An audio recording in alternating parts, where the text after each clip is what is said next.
Hello and welcome to your number one tech show. This is Take on Tech. A great show awaits you. Today's conversation is around the Kenya Internet Governance celebrations that took place from the 27th of June till the 30th, and Grace Githaga will be tackling this later on in Tech Talk. The hashtag to use is Take on Tech at KBC Channel 1. My name is Stephanie Ayeta.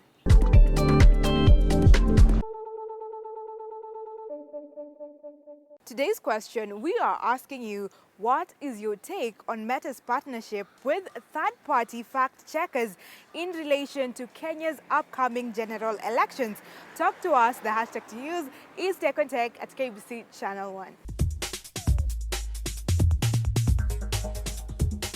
In tech news, betting and gaming firms earned renewed licenses risk closure after directive by Communication Authority to mobile operators, and details into Meta's partnership with third-party fact-checkers in trying to curb disinformation during Kenya's general elections. This and much more in our Tech News Roundup. Betting, lotteries and gaming firms who have not renewed their licenses for the fiscal year 2022-2023 risk being shut down. This comes after the Communication Authority of Kenya has directed mobile network operators to discontinue the issuance of licensed ICT platforms and services to those betting companies that have not done the due diligence of renewing their licenses. In a circular, Communication Authority Director General Ezra Chiloba said the directive is in line with the relevant license conditions on the provision of the licensed services. Betting firms who wish to carry out betting are also required to obtain authorization from the regulator, Betting Control and Licensing Board. Equally, as said by Chiloba, mobile operators are required to provide returns to the BCLB and the authority detailing numbering resources allocated to licensed betting and gambling service providers on a monthly basis. This comes as BCLB shines a spotlight on betting firms to reveal the money they have spent on sponsorship of sports clubs and community projects. To reduce the spread of misinformation and provide more reliable information to users, Facebook's partnership with local independent third-party fact-checkers might play a big role in Kenya's upcoming general elections in preventing dissemination of negative narratives. The focus of this program is to address viral misinformation, probably false claims, particularly those that have the potential to mislead or harm. Fact-checking partners are able to review content across Facebook and Instagram, including organic and boosted posts. They can also review videos, images, links, or text-only posts. Meta is responsible for setting rating guidelines, but the fact-checkers independently review and rate the content. The rate guidelines as set by Meta are false content, altered content, partly false content, missing content, satirical content, and true content. A few Kenyans who have had their Facebook accounts temporarily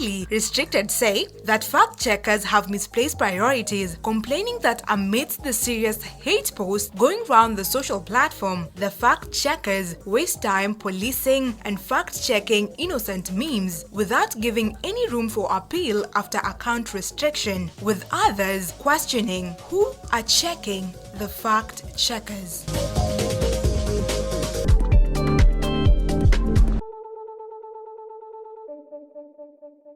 That has been Tech News. Just a reminder that you can still participate in today's discussion. We are asking you, what's your take on Meta's partnership with third-party fact-checkers in relation to Kenya's upcoming general elections? The hashtag to use is Take on Tech at KBC Channel 1. Moving on to Tech of the Week, Kenya has hosted this year's Health Prize on Campus Awards, an event that seeks to celebrate and say thank you to student volunteers that make Health Prize possible. We have the details, of course, because we attended. Here it goes.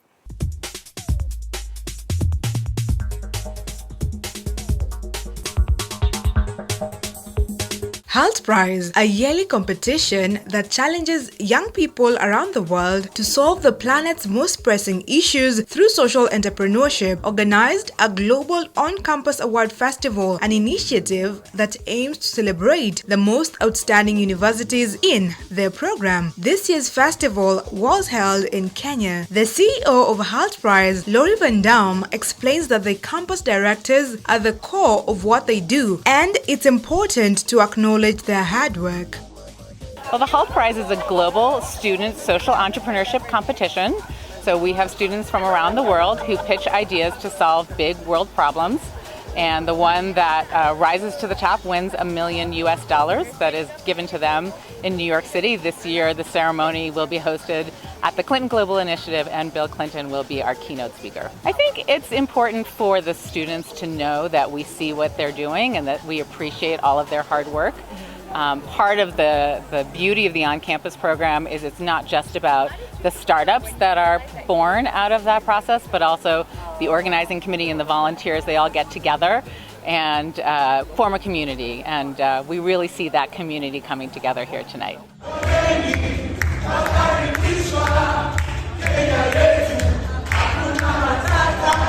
It was a 3-day event of cultural interactions at Safari in Nairobi National Park that gave the global guest a good feel of Kenya's beauty and bounty, among many other fun-filled activities that culminated in the award ceremony at Strathmore University, celebrating the impact of youths bringing together attendees from over 50 countries. The award categories root from the trainings the campus directors are taken through after being recruited by the foundation. These are Youth Empowerment Award, Community Engagement Award, Brand Excellence Award, Initiative of the Year Award, and an award for the best program in every region. This year's main award, which is the top program worldwide, was triumphed by May Shokter from Al Nulain University, Sudan. Al Nulain University!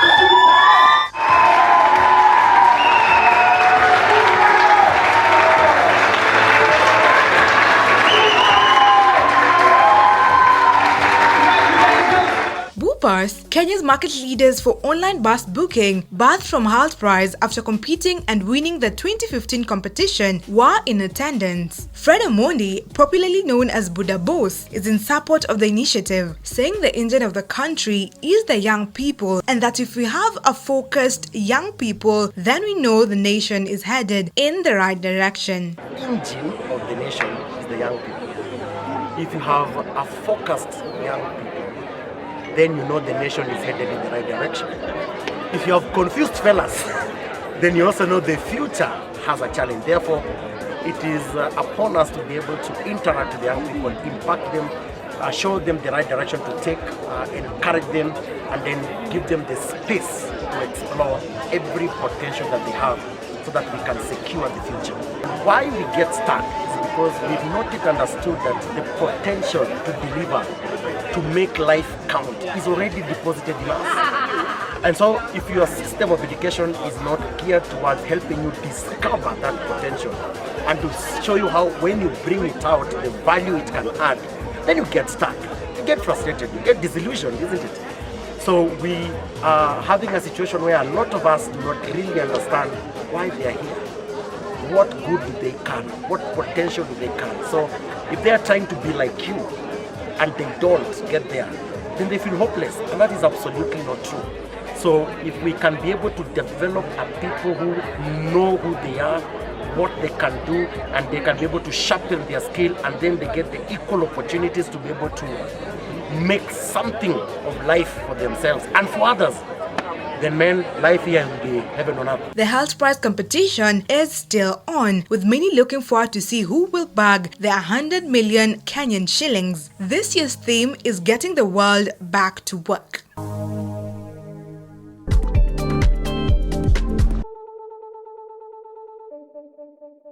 For Tech Talk, Grace Githaiga is joined with Barak Otieno, and they'll be talking about internet governance. Listen in.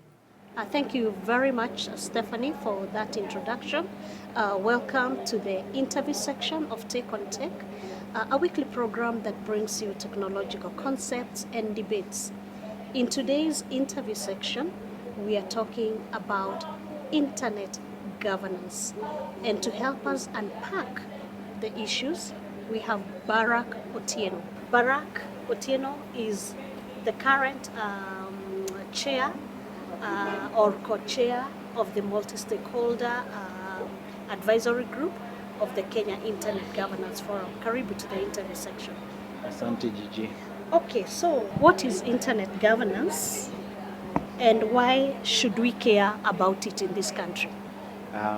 Internet governance refers to a series of processes through which public policy issues that relate to the governance of the internet are discussed. In particular, when we talk of the Kenya Internet Governance Forum, we are referring to public policy issues within the Kenyan context that affect the internet, discussed by all the important stakeholders. When you talk of stakeholders, what exactly do you mean? Who are these stakeholders? All right. So when I talk of stakeholders, I mean the government, civil society actors, academia, that is representatives from the universities, private sector representatives. It is technical organizations such as internet service providers who provide internet products and services. The media is also included, and of course, for lack of a better word, anyone that is affected or impacted by the internet within the Republic of Kenya. Now, you talked about Kenya Internet Governance Forum. Please tell us more about the Kenya Internet Governance Forum 2022. The Kenya Internet Governance Forum 2022 is the 16th edition of such meetings that have been hosted in Kenya. Actually, Kenya has been one of the countries in the world to host the Internet Governance Forum for the longest time since inception. And the Kenya Internet Governance Forum, first and foremost, is convened by the Kenya ICT Action Network, which is a multi-stakeholder think tank of people and organizations interested and involved in formulation of ICT policies in Kenya. The Internet Governance Forum specifically brings together representatives from government, as I mentioned earlier, civil society actors, to name a few: Kenya ICT Action Network, Article 19, Kenya Human Rights Commission, the technical community, to name a few. There's the public representative, the Communications Authority, and we also have the Kenya Network Information Center that is responsible for managing the .ke namespace in Kenya. Media actors such as the Kenya Broadcasting Corporation that is graciously airing this interview, and of course representatives from academia. Most of us in one way or the other go through hands of academia for us to be professionals in the field. So basically the Internet Governance Forum brings together all these stakeholders on an equal footing. So when we meet, there is no government, there is no private sector player, there is no media. We are all equal and we discuss matters that affect the internet insofar as public policy is concerned from an equal footing. Please continue following us on our social media handles, and that's at KBC Channel 1 across all social media handles.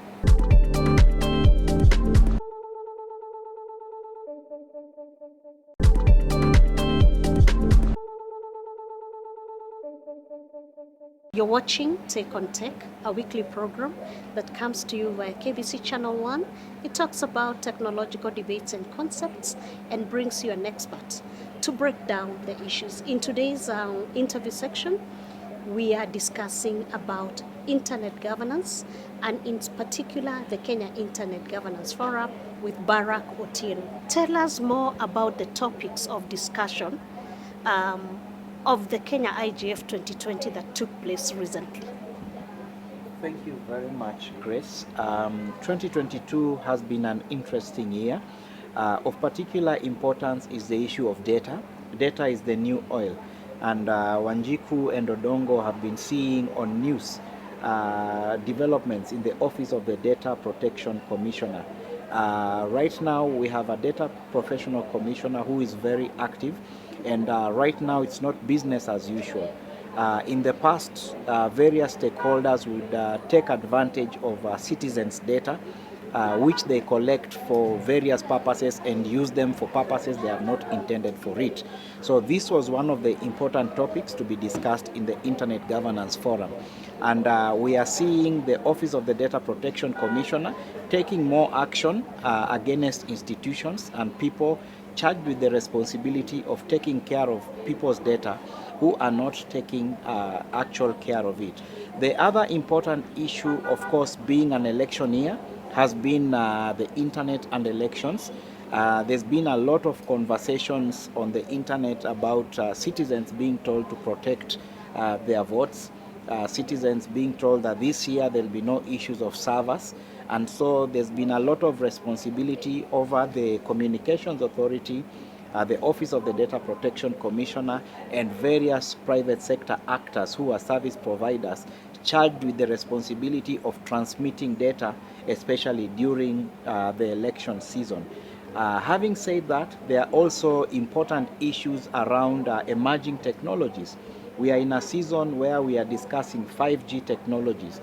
Our country, Kenya, is in the nascent stages of deploying 5G, and obviously this was an important topic of discussion championed by some of our partners like Huawei. In addition to that, we've also had community networks. COVID-19 has taught us that internet is no longer a luxury. And so Kictanet, among many other actors, has championed a process of ensuring that people in the rural areas are also included. Those that were previously marginalized, those that could not afford connectivity. Right now, there are efforts among various partners and various stakeholders to make sure that they are included. When I say stakeholders, I mean the farmers in Mashinani. I mean the women who previously did not have access because they could not afford smartphones. So all these were the key issues that were discussed in the 2022 Internet Governance Forum, and we do hope that the various stakeholders will follow through to make sure that this is not just a talk shop, as had been mentioned in many other spaces in the past, but all the things that we have discussed will actually come to fruition as we have done in the past. Now, speaking of rural populations and internet governance, what efforts are in place to get the public, more citizens, to participate in these internet governance dialogues? Thank you, Grace. A lot of effort has gone into ensuring that many more citizens participate in the Internet Governance Forum from the time the COVID-19 pandemic set up. Actually, I must say that we have witnessed the highest participation in the history of the Internet Governance Forum since the COVID-19 pandemic set up. We have had, in the year 2021, we had close to 700 participants from all the counties in the Republic of Kenya and beyond participating in the Internet Governance Forum. Of course, with the resumption of normal life, it means that we cannot physically accommodate these numbers unless we get the Kenyatta International Conference Center or a stadium. And of course, COVID is still with us, so we shall take the necessary measures to make sure that we don't facilitate the spread of the virus. But having said that, we do hope that this year we shall have 250 participants get the benefits of the Internet Governance Forum. And of course, we believe that through the online participation, many more will still be able to benefit as it has been in the past. And let me reiterate that as in the past, we have the Communications Authority, which has really gone out of its way during the COVID-19 pandemic to fast track policies that make sure that the marginalized are actually enjoying the internet. There are other actors, such as the service providers, who have also gone out of their way through initiatives such as the community networks initiative championed by the Kenya ICT Action Network to also ensure that communities have control over their connectivity needs. So, what is the future of internet governance in this country? Thank you, Grace. The future of internet governance is just starting, because in the past the focus was on technology infrastructure. In the past the focus was on access issues. In the past the focus was on content. But right now the focus is on the people. And when we are talking technology, the people are always on top of the pyramid. So the music is just starting, and with the Internet of Things and with 5G, and of course I need not talk about the expressway. We are going to be seeing smart cities, we are going to be seeing smart agriculture, we are going to be seeing smart schools, we are going to be seeing smart everything. And Kenya will definitely drive this conversation in the region. Thank you very much, Barack, for participating in the interview section of Take on Tech, the very best in this Internet Governance Forum dialogues. That's it from our interview section of Take on Tech. Today, we've been discussing Internet Governance Forum. What is it? How can Wananchi participate? And Barack has given it to us and given us tips. So please continue following us on social media handle and across all our social media handles. It's at KBC Channel 1. My name is Grace Gidaiga. Keep watching.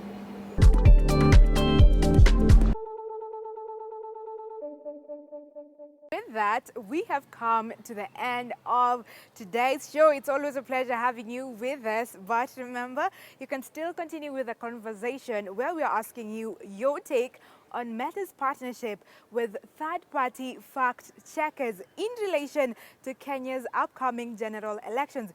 Talk to us. The hashtag to use is TakeOnTech at KBC Channel 1. You can also interact with me at Stephanie_Ayeta on Instagram or Stephanie Ayeta across all other social media platforms.